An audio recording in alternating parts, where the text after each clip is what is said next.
जोपर्यंत आपण मेहनत करतोय किंवा प्रयत्न करतोय तवसर लोकांना काहीही लेणं देणं नाही। तुम्ही दिवसाची रात्र करा किंवा रात्रीचा दिवस करा, काहीही कोणालाही काही फरक पडत नाही। फक्त एवढंच आहे की ज्या दिवशी तुम्ही ह्याच्यात व्यवसायात किंवा कुठल्याही ह्याच्यात यशस्वी व्हाल ना, त्यावेळेला मात्र लोक तुमच्याकडे येतील। तसंच जिवंत उदाहरण बोललं तर बिरदेव ढोणे हे जे अधिकारी झालेले आहेत, ह्यांना कोण ओळखत होतं का पहिला? तर कोणीही ओळखत नव्हतं। त्यांनी किती कष्ट केले, त्याच्या मागे काय मेहनत आहे त्यांची, हे कोणालाही काही लेणं देणं नाही। पण आज भारतात नाही तर अख्ख्या जगामध्ये बिरदेव ढोणे हे अधिकारी झाले, त्यामुळे त्यांचा इंटरव्ह्यू घेत आहेत आणि यूट्यूबला वगैरे व्हिडिओ वगैरे असे भरपूर काही मुलाखती वगैरे येत आहेत त्यांच्या। पण ह्यांच्या मागे त्यांची जी जिद्द होती, त्यांना यशस्वी व्हायची जी जिद्द होती, ती मात्र त्या जिद्दीमुळेच ते यशस्वी झालेले आहेत। बाकी त्यांची मेहनत वगैरे हे त्यांना माहिती की त्यांनी किती मेहनत केलेली आहे। तसंच आपला हा व्यवसायही तसाच आहे। आपल्या व्यवसायात तुम्ही किती प्रयत्न करताय, किती मेहनत करताय, किती काय कष्ट करताय, ज्याशी काही लेणं देणं नाही। पण जेव्हा तुम्ही यशस्वी मात्र ह्या व्यवसायात होईल, मग कुठलाही व्यवसाय असू दे, मेंढी पालन असू दे किंवा अशी गुरं वगैरे पाळणं, जसं गाय वगैरेचा गोठा वगैरे असतो असं असू दे, किंवा आणि कुठलाही व्यवसाय असू दे, जवसर प्रयत्न आहे तवसर नाही। तर यशस्वी झाल्याच्या नंतर आपल्याला मग विचारायला लोक येणार आहेत, आणि ते पण मग कुठनं येतील आणि कुठनं नाही, कुठल्या कानाकोपऱ्यातनं येतील।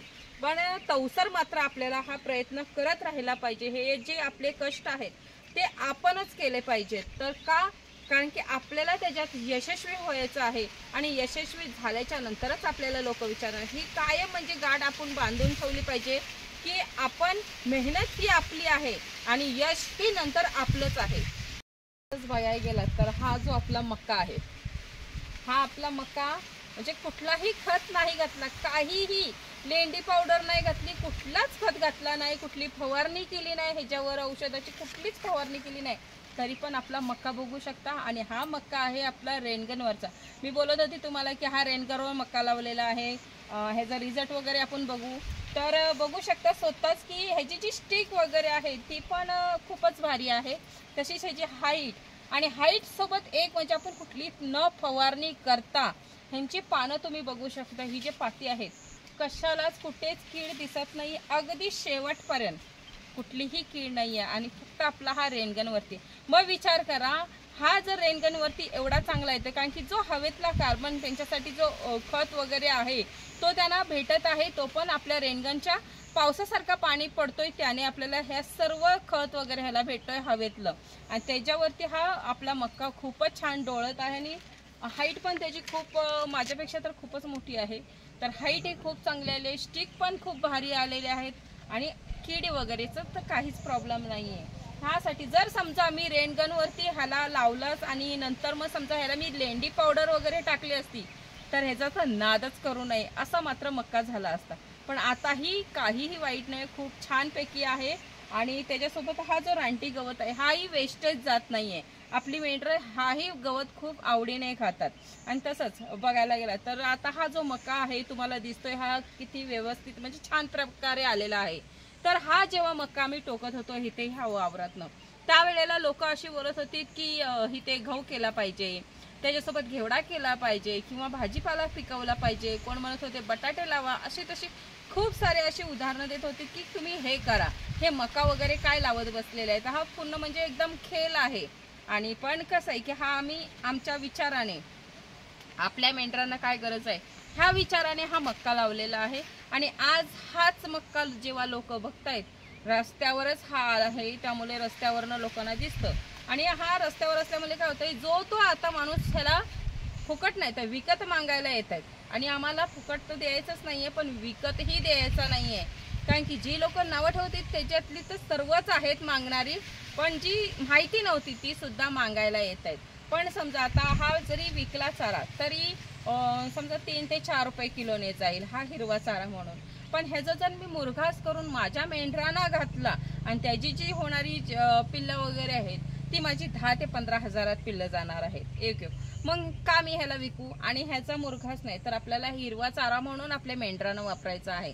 यासाठी लोक काय बोलतायत ह्याचा न विचार करता आपल्या मनाला काय पटतंय, आपल्याला काय बरं वाटतंय आणि आपण त्याचा अभ्यास करूनच मग ह्याचे पुढचे पाऊलच आहे।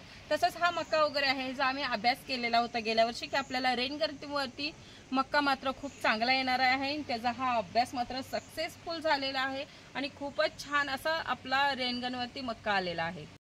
तसंच बघायला गेलं तर आपले जे रेनगनवरचे फायदे आहेत ते मला ह्याला एक तर खत घालायची गरज नाही आपल्याला, आणि खत सोबत आपल्याला कीटकनाशक वगैरे असं काही फवारायची गरज नाही, कारण की जो पावसासारखा पाणी पडतोय रेनगनचा आपल्या ह्याच्यावर त्याच्यामुळे किडीचा तर प्रॉब्लेम येत नाहीये।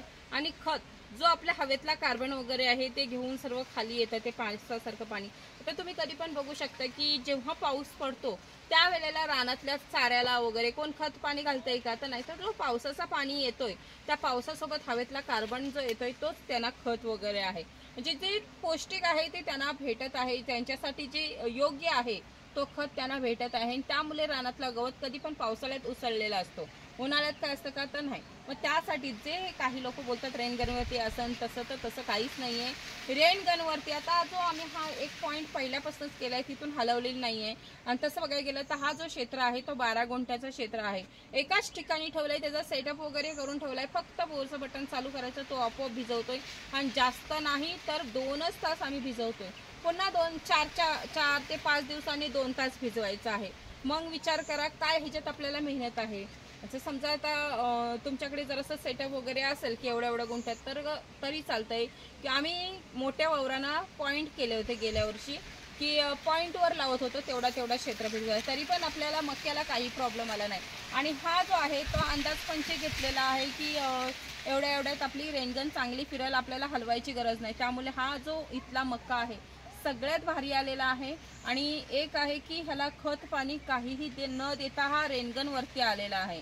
त्यामुळे जर समजा असं कोणी मका वगैरे करत असेल तर मात्र ना नक्कीच करा, कारण की आपला मका हा खूपच क्वालिटी येणार, आणि आपल्या मेंढरांसाठी दमदार चारा बोलला तर हा जो मक्का आहे तो हा आपला जो मक्का आहे। काही लोक बोलतात की बेनलं की त्याची हाईट वगैरे वाढते आणि त्याला त्रास वगैरे होत नाही उंची वगैरे, कारण की आता हा जो मक्का आपला आहे ह्याच्यात खाली बघू शकता की खाली अजिबात म्हणजे जागाच नाही मोकळा, अशी दाट हा जो रानटी गवत आहे तो दाट म्हणून आलेला आहे।